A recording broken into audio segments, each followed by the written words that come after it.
अस्सलाम वालेकुम। हमने इससे पहले वीडियो में ये क्वेश्चन नंबर 1 को कंप्लीट कर लिया था।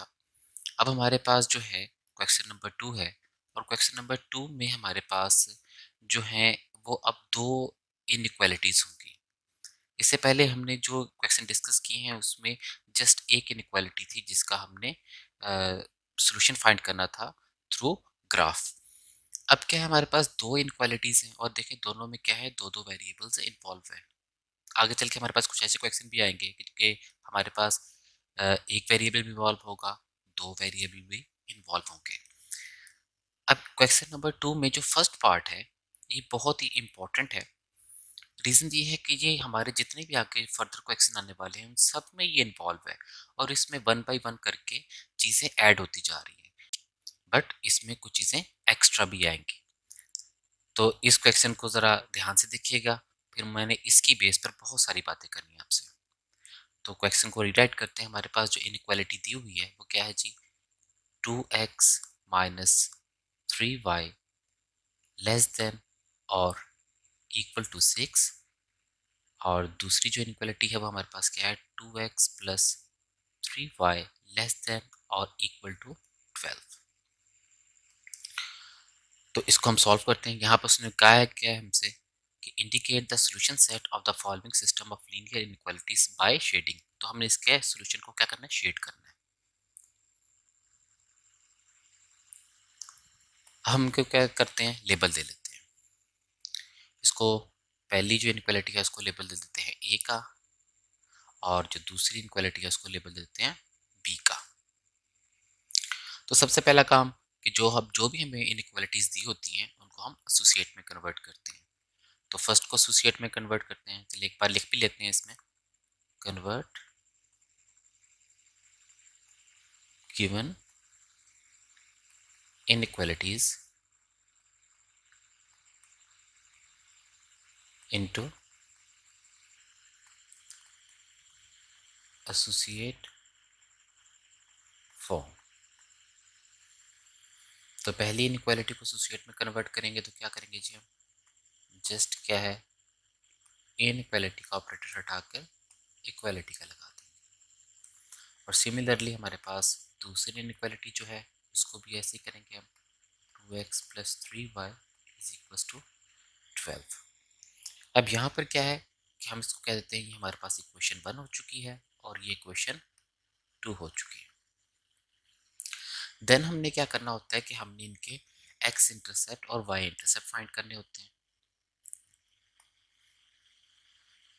तो पहली इनको सेपरेट कर लेते हैं यहाँ पर। तो इंटरसेप्ट फाइंड करने for x intercept put y is equal to 0। तो यहाँ 0 रखें, 2x minus 3 into 0 is equal to 6। तो क्या गेन करेंगे, 2x is equal to 6 implies that x equal to 3। तो ये x इंटरसेप्ट आ गया। सिमिलरली फॉर y इंटरसेप्ट क्या पुट करेंगे, x को 0 पुट करेंगे। तो यहाँ x की जगह पे 0 रखें, तो 2 into 0 minus 3y is equal to 6। तो minus 3y is equal to 6। तो इम्प्लाइज दैट y क्या आ गया हमारे पास, -2 आ गया। सेम हम दूसरी इनइक्वल एसोसिएट फॉर्म के लिए भी यही काम करेंगे। फॉर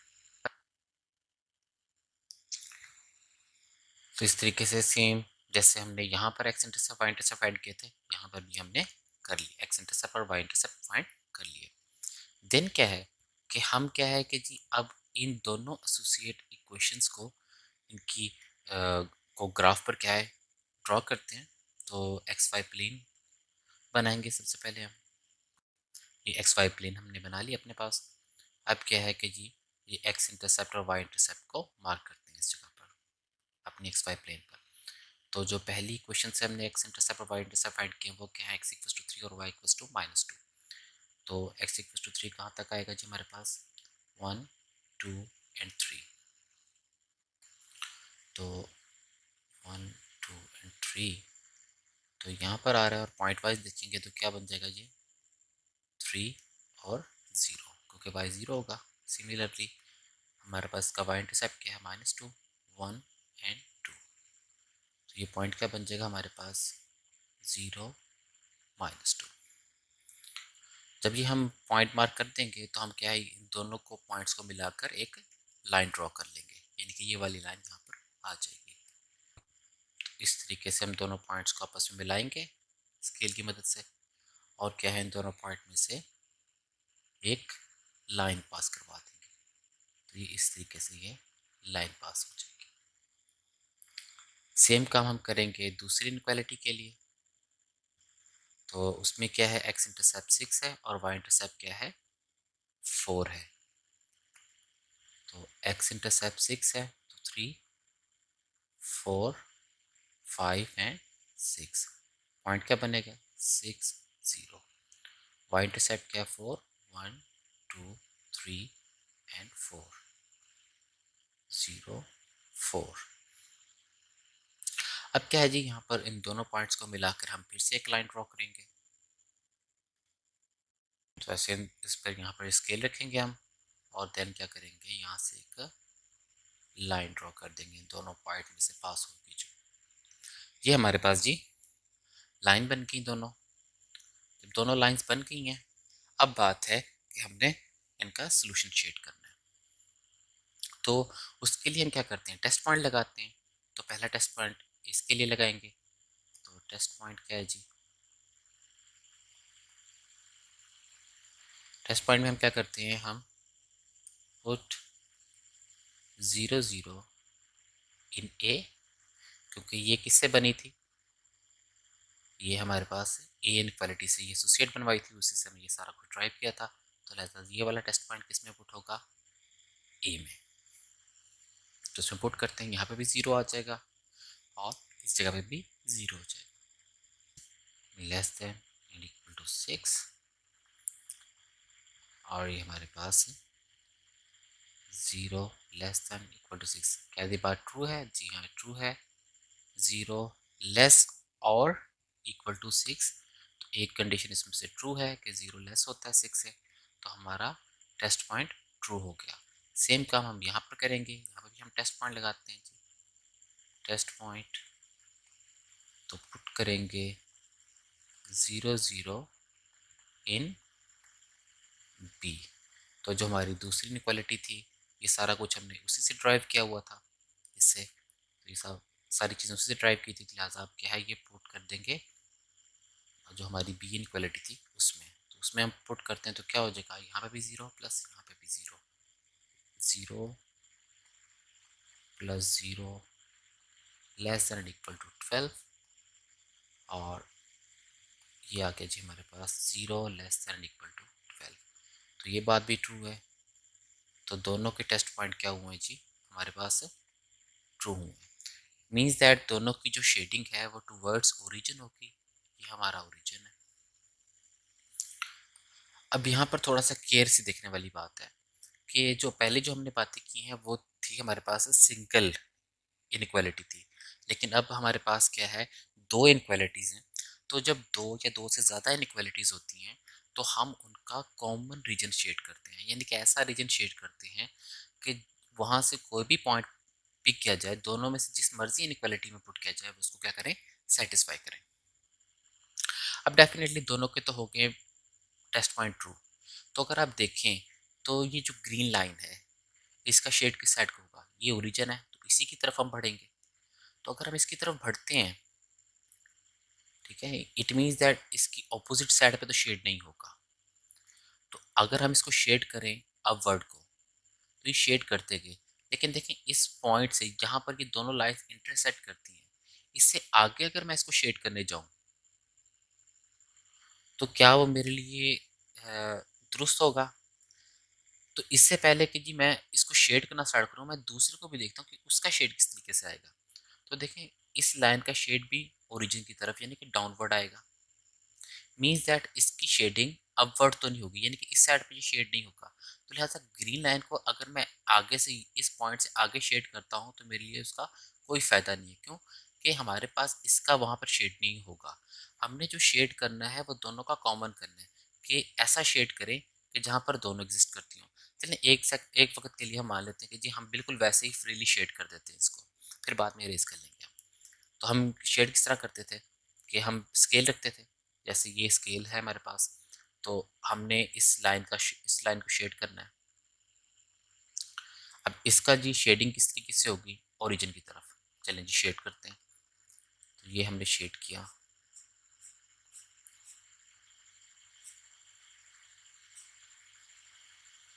तो अगर मैं फ्रीली कर भी दूं, चलें मैं कर ही देता हूँ, इस तरह शेड कर ही देता हूँ। ये मैंने शेड कर दिया। अब ध्यान क्या है? दूसरी लाइन को शेड करना है। तो जब दूसरी लाइन को शेड करने जाऊंगा तो आप देखें कि इसका शेड क्या होगा? अपवर्ड होगा। तो इस तरह अपवर्ड शेड करूंगा, क्योंकि ओरिजिन की तरफ ही करना था, तो ओरिजिन इसके अपवर्ड पे है, तो इसलिए इसको अपवर्ड शेड किया। तो आप देखें कि इस ग्रीन लाइन से नीचे जो है ग्रीन का शेड नहीं आ रहा, जबकि दूसरी जो लाइन थी उसका शेड आ रहा है। और इसी तरीके से इस लाइन का जो शेड है, जो हमने ये थोड़ी सी डिफरेंट कलर से ली हुई है, फिरोजी सा कलर जो हमने लिया हुआ है, तो अगर इसका शेड देखूं तो इसका शेड डाउनवर्ड आ रहा है, अपवर्ड नहीं जा रहा। तो लेकिन ग्रीन का यहाँ पर शेड हो रहा है, तो ग्रीन यहाँ पर एग्जिस्ट करती है, लेकिन दूसरी जो लाइन है उसका सोल्यूशन एग्जिस्ट नहीं कर रहा, और इस जगह पर ग्रीन लाइन का शेड एग्जिस्ट नहीं कर रहा। तो कॉमन कौन सा निकल रहा है? कॉमन तो हमारे पास इस ग्रीन लाइन से ऊपर ऊपर और इस पॉइंट से पहले पहले, या इस लाइन से नीचे नीचे। तो बस यही हमारे पास क्या है, यानी कि इस रीजन, इस बाउंड्री के अंदर अंदर यहाँ से लेकर यूं, और फिर इसके अंदर अंदर ही क्या है, कॉमन एरिया हमारे पास आ रहा है। ना तो इस पॉइंट से आगे जा रहा है, ना इस पॉइंट से इस तरफ को शेड हो रहा है। तो लिहाजा ये हमारे इस पॉइंट की वजह से क्या हो गया, हम आगे नहीं बढ़ सकते। तो आपको ये थोड़ी सी टेक्निकल चीज़ है इसको शेड करना। तो जब हम और क्वेश्चंस करेंगे तो आपको ये ज़्यादा से ज़्यादा क्लियर होता जाएगा। तो आपने देखना है जी कॉमन एरिया कहाँ पर शेड हो रहा है, इसलिए आप ये सारा शेड नहीं करोगे। हम क्या करेंगे, मैं इसको रेस कर देता हूँ पहले जितना हमने शेड किया था।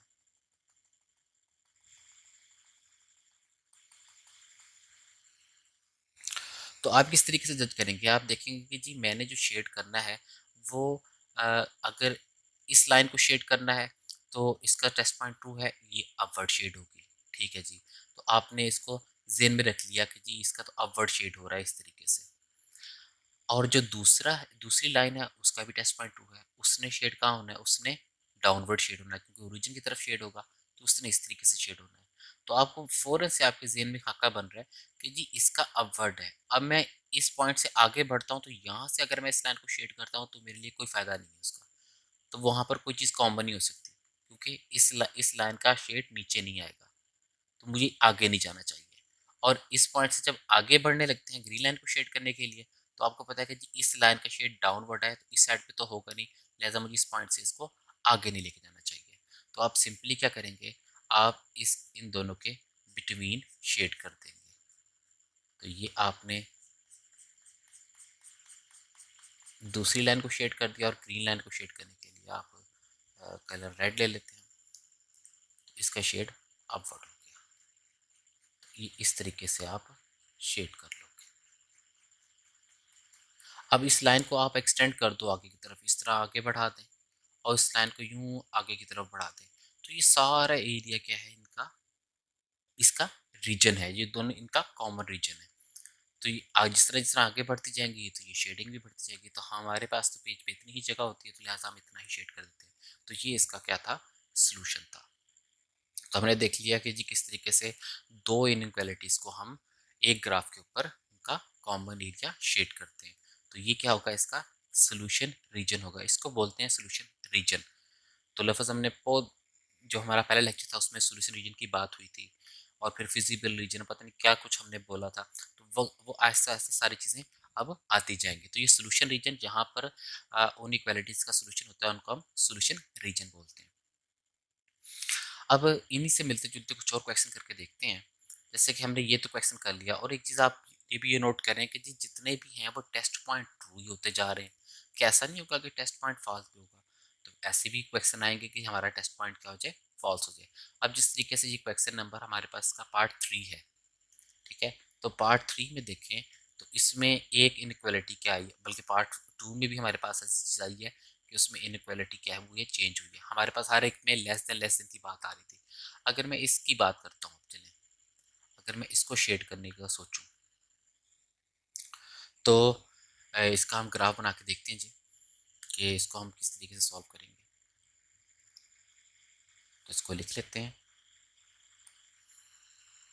हमारे पास क्या है जी, ये क्वेश्चन है 3x plus 7y greater than और इक्वल टू 21, वन ज़्यादा बड़ा हो गया, वन, और x minus y less than and और इक्वल टू 2।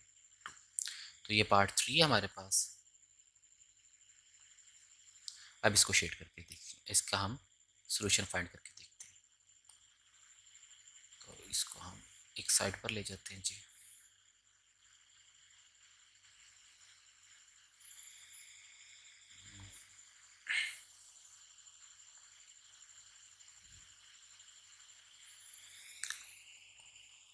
तो सारे बेसिक काम तो वही होंगे कि जी हम इनके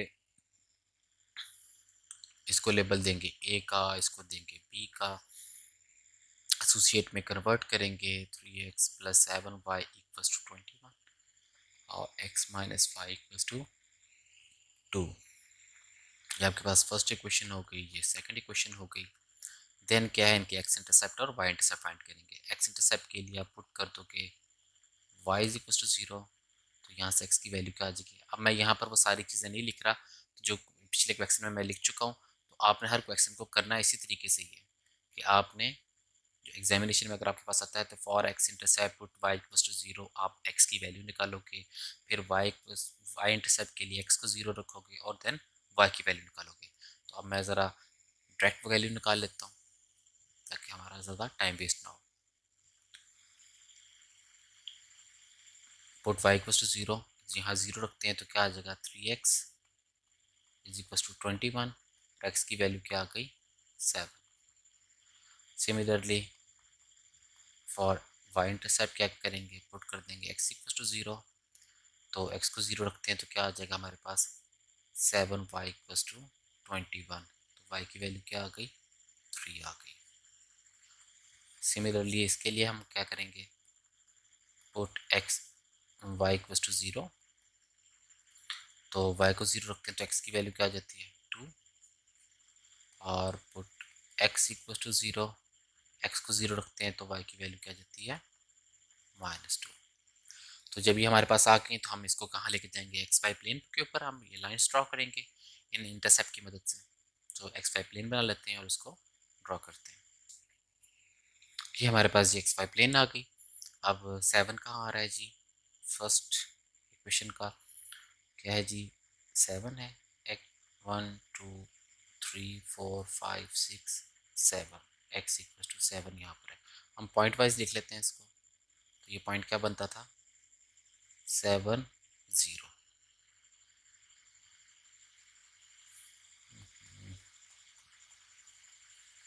7 0, और वाई पॉइंट क्या बनता है जी, 1 2 3, तो वो क्या है, 0 3। सिमिलरली हमारे पास इसके पॉइंट बनते हैं, क्या बनते हैं जी, एक्स क्या है, 2 है, तो एक्स 2 पर 2 0, और वाई क्या है, -2 1 एंड 2, तो 0 -2। तो ये वाला पॉइंट हमारे पास ये बन गया। अब इन दोनों पॉइंट्स को आपस में मिलाकर हम एक लाइन इसकी ड्रॉ कर लेंगे, और इन दोनों पॉइंट्स को मिलाकर हम इसकी लाइन ड्रॉ कर लेते हैं। हम लाइन ड्रॉ कर लेते हैं जी जल्दी से। तो जी हमने ये दोनों लाइंस ड्रॉ कर ली हैं। अब शेडिंग के लिए हमें क्या करना पड़ेगा, टेस्ट पॉइंट लगाना पड़ेगा। तो टेस्ट पॉइंट लगाते हैं जी। इसका टेस्ट पॉइंट क्या आएगा, टेस्ट पॉइंट है जी हमारे पास कि हम पुट करेंगे 0 0 इन ए। तो ए में पुट करने से क्या आता है, 0 + 0 greater than equal to 21, 0 is greater than और इक्वल टू 21। अब देख लें ये दोनों ही बातें फॉल्स हैं, ना तो 0 21 से ग्रेटर होता है और ना ही 0 के इक्वल होता है। तो 0 21 के ना इक्वल है ना उससे ग्रेटर है, तो ये टेस्ट पॉइंट हमारा फॉल्स हो गया। तो फाइनली हमें टेस्ट पॉइंट ऐसा मिला जो फॉल्स है। तो इसका टेस्ट पॉइंट क्या होगा कि हम पुट करेंगे 0 0 इन बी में, तो यहाँ पुट करते हैं 0 माइनस 0 लेस देन और इक्वल टू 2, 0 लेस देन और इक्वल टू 2, तो इसमें से एक बार 2 है, 0 इज लेस देन 2, तो ये टेस्ट पॉइंट क्या हो गया, ट्रू हो गया। अब हमें शेड करना है जी। तो अगर आप देखें तो ब्लू लाइन को शेड करने के लिए मेरे पास क्या है कि जी मेरा उसमें टेस्ट पॉइंट क्या हुआ, फॉल्स हुआ। तो ये ओरिजिन की तरफ शेड नहीं होगी, ये ओरिजिन के ऑपोजिट शेड होगी।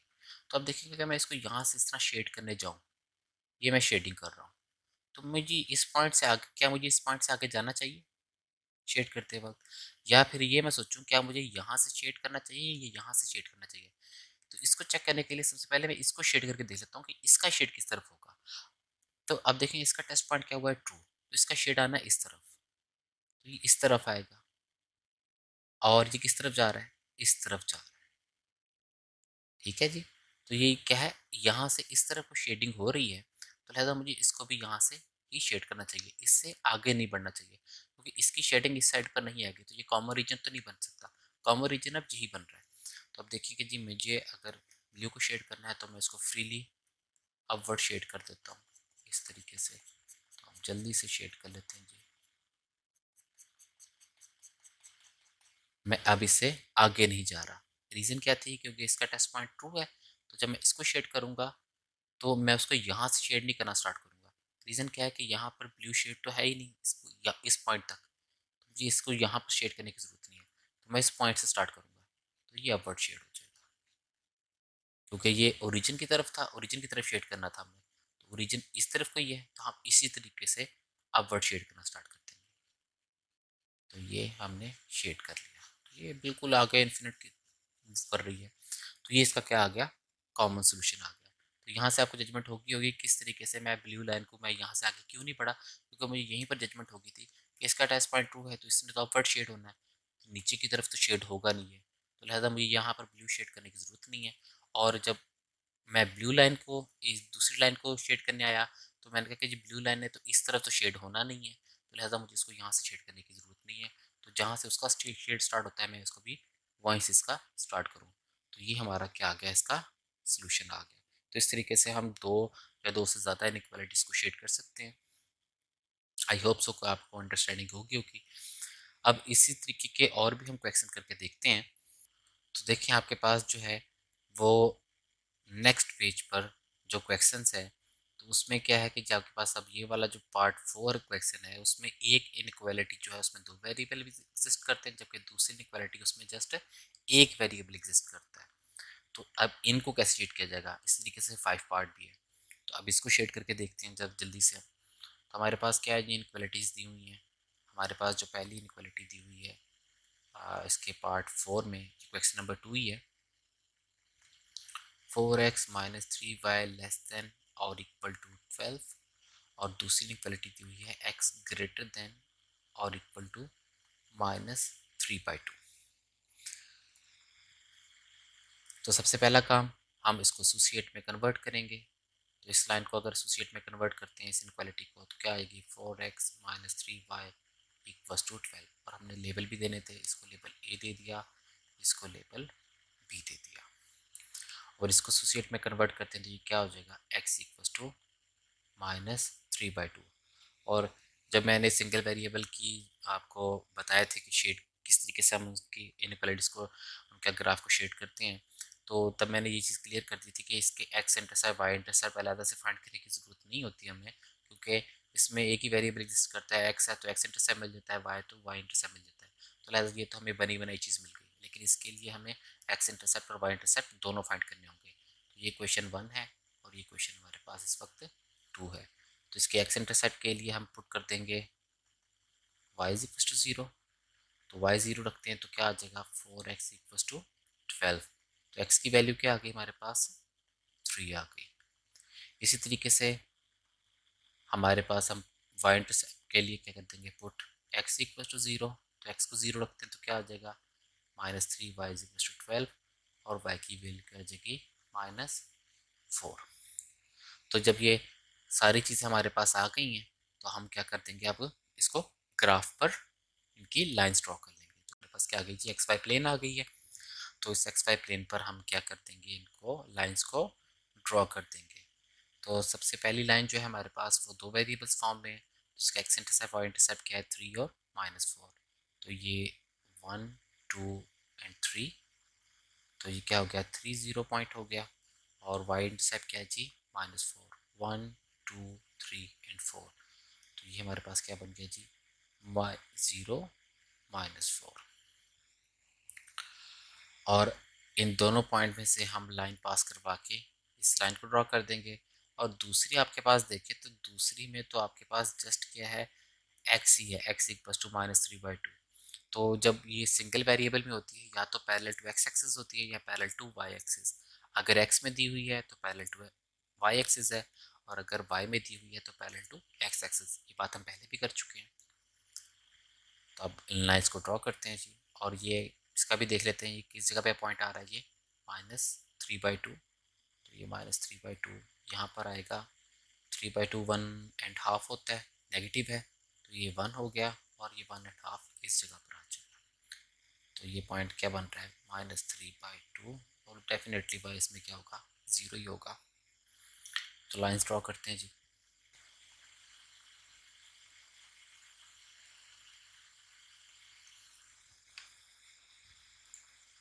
तो इस तरीके से हमने जी लाइंस ड्रॉ कर ली दोनों पॉइंट्स में से। ये जो डबल वेरिएबल थी उसके दोनों पॉइंट्स को मिलाकर मैं लाइन ड्रॉ कर ली। और जो सिंगल वेरिएबल थी उसकी तो आपको पता ही है कि जी वो पैरेलल टू एक्सिस बनी थी। तो जस्ट हमने इस पॉइंट में बिल्कुल 90 के एंगल पर स्केल को रख के क्या है लाइन बना ली। अब बात आ गई शेडिंग की। तो टेस्ट पॉइंट करेंगे जी। इसका टेस्ट पॉइंट क्या है जो हमारे पास डबल वेरिएबल के लिए वाली इक्वेशन है। तो टेस्ट पॉइंट कि आप पुट कर दोगे 0 0 इन ए। ये कहाँ से गेन किया हमने ए से।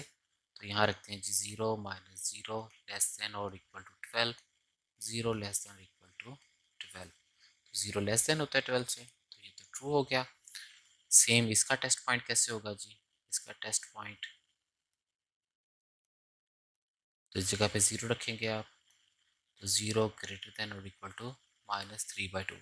डेफिनेटली ये बात भी ट्रू है कि 0 नेगेटिव वैल्यू से तो ग्रेटर ही होता है।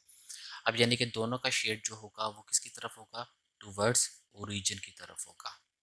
तो अगर रेड को देखें तो रेड का किस तरफ को आ रहा है जी ओरिजिन की तरफ। तो ये हम ओरिजिन की तरफ इस तरीके से इसको ओरिजिन ये है देखें इसी तरफ को शेड होगा ना। तो आप बस इसकी तरफ शेड करना शुरू करते हैं।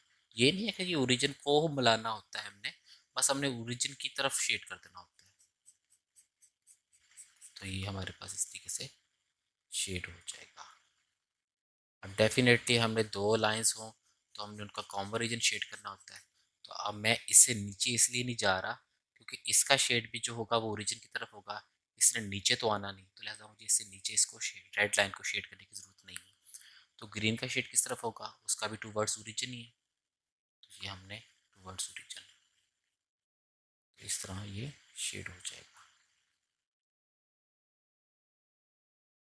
तो रेड जो है वो तो आगे ही बढ़ जाएगी। कहाँ तक जा सकती है जब तक ये इस पॉइंट तक ये जा सकती है। इस लाइन पे बस इस लाइन से इसको आगे नहीं लेके जा सकते क्योंकि आगे कॉमन नहीं होगा। ग्रीन उस साइड पे शेड नहीं है इस साइड पे शेड है तो लिहाजा ये आप इसको मिला सकते हैं ऐसे। ये हमने शेड कर दिया जी। अच्छा लग रहा है शेड तो ये हमारा कॉमन रीजन है और ये हमने इसका ग्राफ ड्रॉ कर लिया और यही चीज़ की डिमांड थी। सिमिलरली आप इसका 5 पार्ट करके देखिएगा। आई होप सो कि आप अंडरस्टैंड कर गए होंगे आज की इन तमाम बातों को। अब ये क्वेश्चन नंबर 3 अगर क्वेश्चन नंबर 3 देखें तो जहाँ से हमने स्टार्ट लिया था एग्जैक्टली वही क्वेश्चन है।